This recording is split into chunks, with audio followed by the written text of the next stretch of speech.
أعوذ بالله من الشيطان الرجيم. بسم الله الرحمن الرحيم. الحمد لله رب العالمين، وصلى الله على سيد الأنبياء والمرسلين، سيدنا ونبينا وحبيب قلوبنا وطبيب نفوسنا وشفيع ذنوبنا أبي القاسم محمد. اللهم صل على محمد وعلى آله الطيبين الطاهرين المعصومين المظلومين الذين أذهب الله عنهم الرجس وطهرهم تطهيرا. اللهم صل على محمد. صلى الله عليك يا أبا عبد الله، صلى الله عليك يا ابن رسول الله، صلى الله عليك يا مظلوم يا شهيد في أرض كربلاء.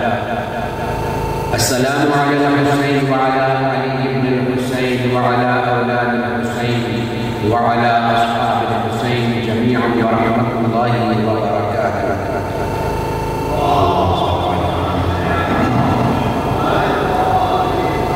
اللهم لعن أول ظالم ظلم حق محمد وآل محمد وآخر تابع له على ذلك. اللهم لعن العصابة التي جاهدت الحسين وشايعت وبايعت وتابعت على قتله. اللهم لعنهم جميعا. أما بعد، فقد قال الله الحكيم في كتابه الكريم: بسم الله الرحمن الرحيم. ولقد كرمنا بني آدم وحملناهم في البر والبحر ورزقناهم من الطيبات وفضلناهم على كثير مما تفضيلا. صلوات محمد وآل محمد.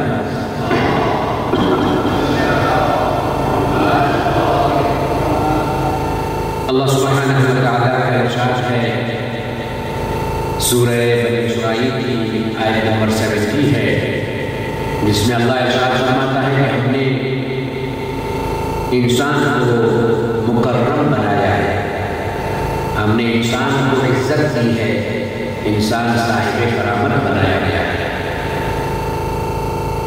وَحَمَلْنَاهُمْ فِي الْبَرِّ وَالْبَحْرِ، اور ہم نے انسان کو لینڈ کے اوپر جو سواریاں ہیں اس پر بھی کنٹرول کیا ہے، اور جو سی میں سمندر میں جو سواریاں ہیں اس پر بھی انسان کو کنٹرول کیا ہے۔ وَرَزَقْنَاهُمْ مِنَ الطَّيِّبَاتِ، اور ہم نے انسان کو پاکیزہ رزق عطا کیا ہے۔ اور جو بھی ہماری مخلوقات ہیں، چاہے وہ فرشتے ہوں یا جانور ہو یا کوئی اور مخلوق ہو کہ جو نہیں بھی دکھائی دیتی ہے، ہم نے سب پر انسان کو فضیلت دی ہے۔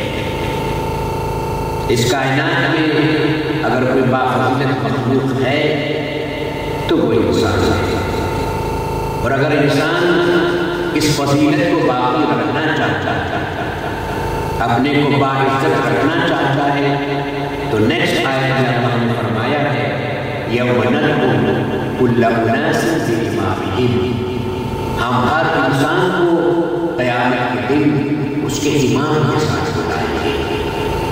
تو اگر انسان باعزت زندگی گزارنا چاہتا ہے اور قیامت میں باعزت طریقے سے خدا کی بارگاہ میں حاضری دینا چاہتا ہے، تو اس کے لیے ضروری ہے کہ اس امام میں مانے کہ جسے اللہ نے امام بنایا ہے، تاکہ اس دنیا میں بھی اس کی عزت برقرار رہے اور آخرت میں بھی جنت کی نعمتوں سے فیضیاب ہو، اور وہاں بھی اس کی عزت میں اور افزائی ہو اور بڑھائی۔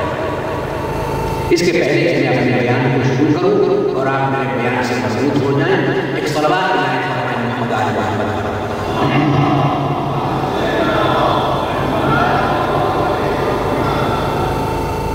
قرآن میں بہت سی آیتوں میں انسان کی جو حالت ہے، انسان کی جو کنڈیشن ہے، انسان کی جو سچویشن ہے، اس کو بہت سی آیات میں اللہ نے بیان کیا ہے کہ انسان کیا ہے، انسان کو کیا ہونا چاہیے۔ اللہ نے انسان کو کتنی فیسلٹیز دی، اللہ نے انسان کو نعمتیں دی ہیں مختلف هل أتى على الإنسان حين من الدهر لم يكن شيئا مذكورا إنا خلقناه من نطفة أمشاج نبتليه ایک ایسا بھی وقت تھا کہ انسان ذکر کے قابل ہے، یعنی ایسا نجس قطرہ تھا کہ اس کو کہنا بھی اللہ پسند نہیں کرتا۔ ایک ایسا وقت تھا، یہ انسان کی حالت ہے کہ ذکر کے بھی قابل نہیں تھا کہ اسے ہم ذکر کرتے ہیں۔ ہم نے انسان کو ملے جلے نطفے سے پیدا کیا۔ میں تھوڑی دیر کے لیے آپ کی خبر جو ہے وہ چاہتا ہوں تاکہ میں اس بات کی طرف آپ کو لے جانا چاہتا ہوں، آپ اسی میرے بیان سے پڑھ سکیں۔ ہم نے انسان کو ملے جلے نطفے سے پیدا کیا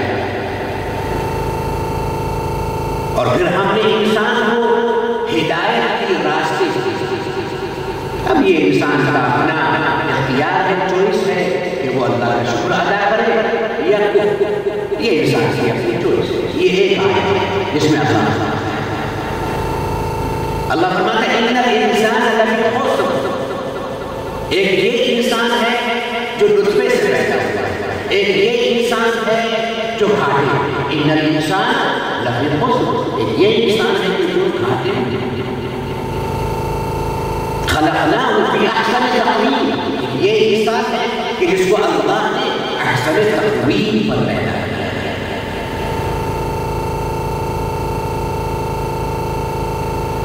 والذی اخرجکم من بطون امہاتکم لا تعلمون شیئا۔ خدا نے جب انسان کو پیدا کیا، انسان پہلے دنیا میں آتا ہے تو جاہل مطلق ہوتا ہے، کچھ جانتا ہے۔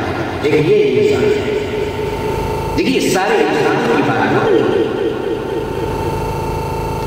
میں کہنا یہ آج کی مجلس میں چاہتا ہوں کہ انسان ہدایت دینے والا، امام ہدایت دینے والے، قرآن نے دونوں کو انسان کہا۔ قرآن میں جو ہدایت لینے والا ہے اس کو بھی انسان کہا، جو ہدایت دینے والا امام ہے اسے بھی انسان کہا، لیکن دونوں برابر نہیں۔ یہ ہے جو خاص جو میں آج مجلس میں کہنا چاہتا ہوں کہ کبھی ہم یہ نہ سمجھیں کہ وہ بھی انسان ہے ہم بھی انسان ہیں تو ہم دونوں برابر۔ سورہ رحمان تو بہت مشہور سورہ ہے، پڑھا سنا بھی جاتا ہے۔ اس کی پہلی ہی ابتدائی آیت میں اللہ کیا فرماتا ہے؟ الرحمن علم القرآن خلق الانسان۔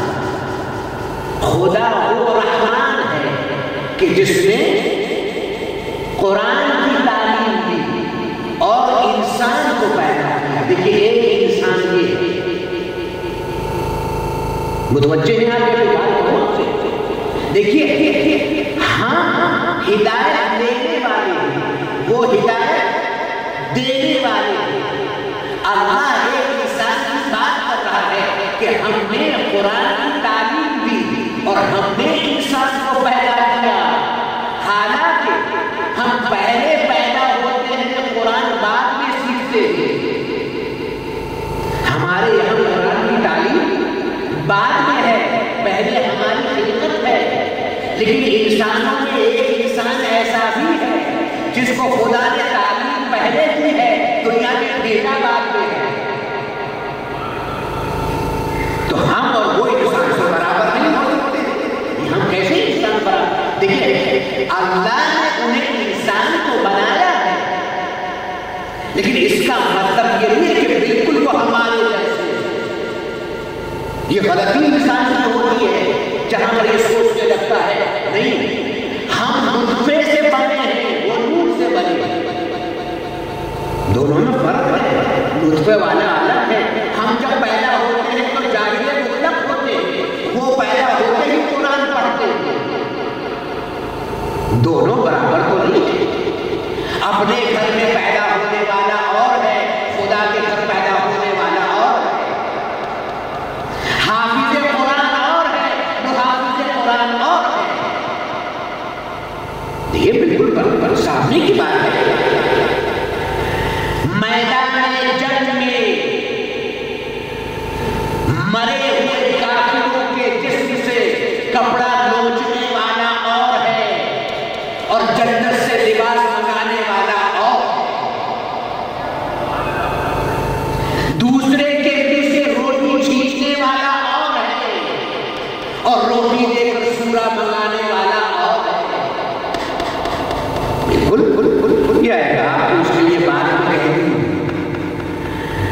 رسول کو بیٹی دینے والا اور ہے، جسے رسول بیٹی دے وہ اور ہے۔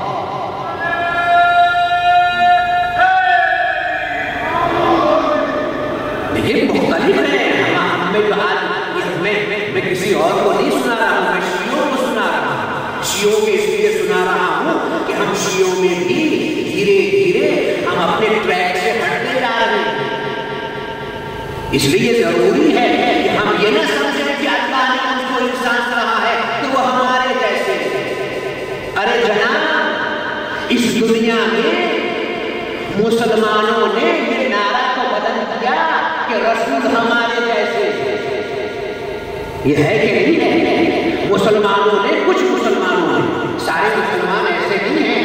مجھے مسلمانوں کی میجورٹی بہت اچھی ہے، مسلمانوں کی میجورٹی اہل بیت سے شرطار ہے، ازادار ہے، حسین کو مانتی ہے۔ میں مائنورٹی کی بات کر رہا ہوں۔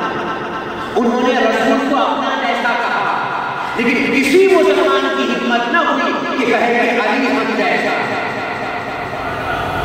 دیکھیے اس میں بھی قرار ہے، مسلمانوں نے یہ کہا کہ رسول ہم جیسا، لیکن یہ نہیں کہا کہ علی ہم جیسا، اس لیے کہ ان کے دل میں بھی ڈر تھا کہ اگر ہم نے کہہ دیا علی ہم جیسا تو کہیں مرحب نکل نہ آئے۔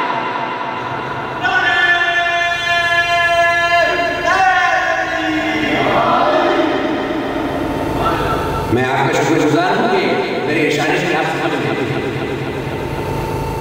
دیکھیے ہم الگ ہیں، وہ الگ ہے۔ قرآن کاغذ پر لکھا جاتا ہے، قرآن کاغذ نہیں ہے۔ قرآن کاغذ پر لکھا جاتا ہے، لیکن قرآن کاغذ نہیں ہے۔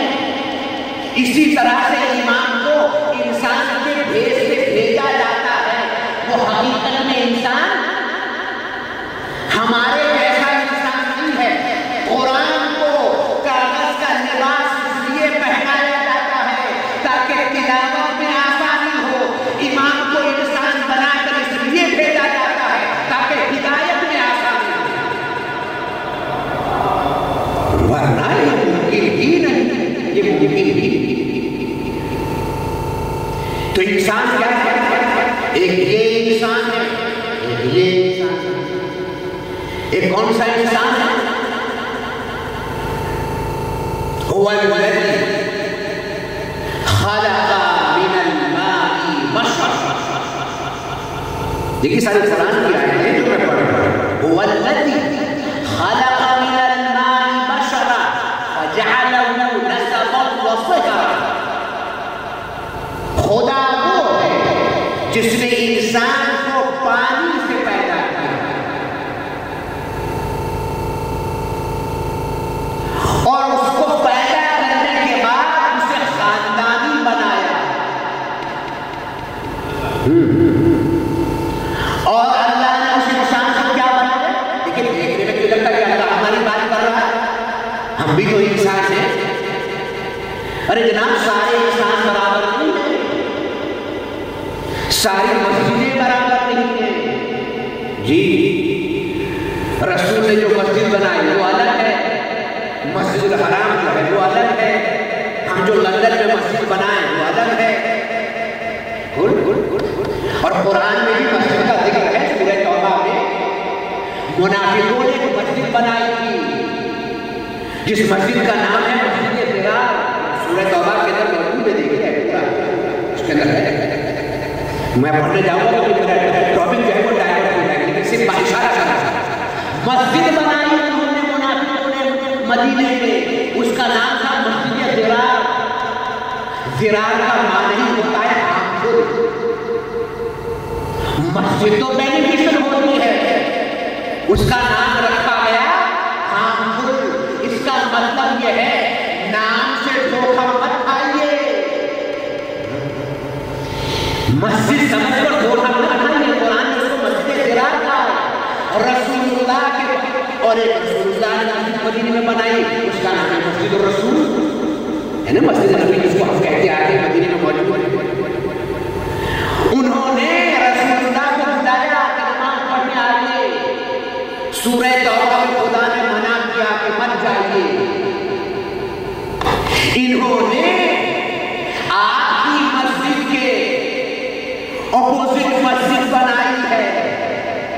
دیکھا؟ اس کا مطلب خدا یہ کہنا چاہتا ہے اگر تم اپنے کو مسلمان کہتے ہو تو ماننا اسی کو جسے رسول نے بنایا ہے. منافق جو بناتا ہے وہ اور ہے، رسول جو بناتا ہے وہ اور ہے.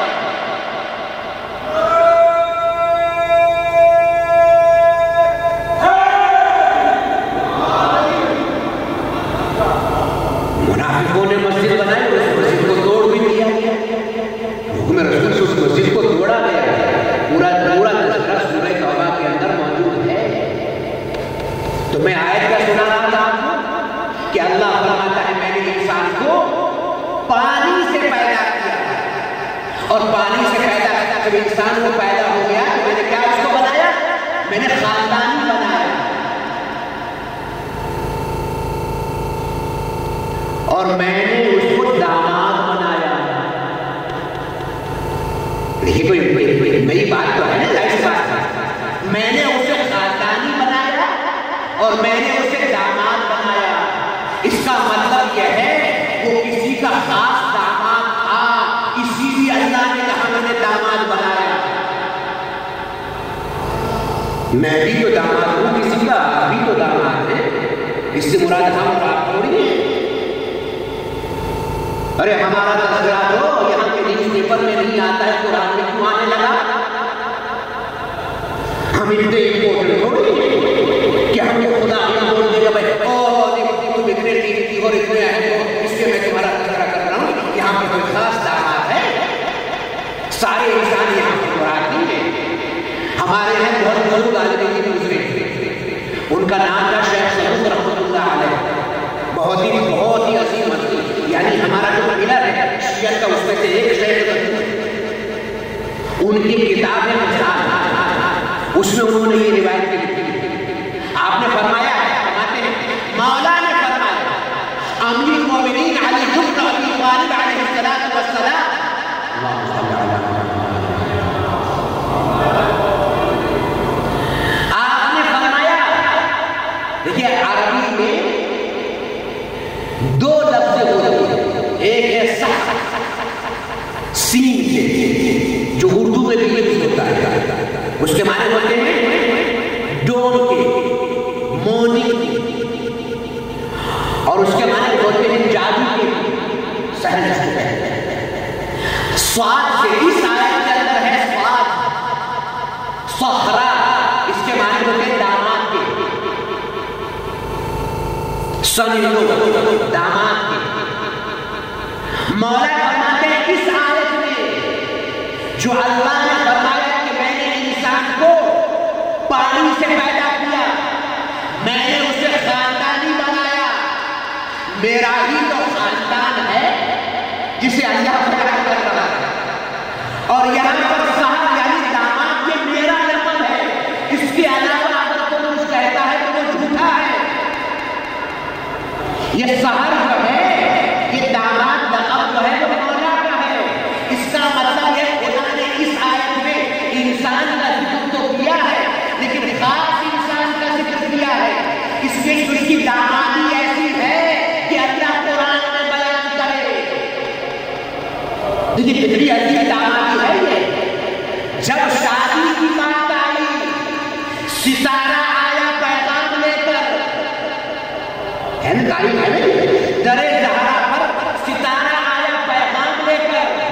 اللہ نے نکاح علی کا پڑھا فرض پر رسول سے، اللہ نے نکاح پڑھا عرض پر، رسول نے علی کا نکاح پڑھا فرض پر. دیکھیے تاریخ میں یہی ایک شادی ہے، یہی ایک داماد ہے جس کا 2 مرتبہ نکاح ہوا.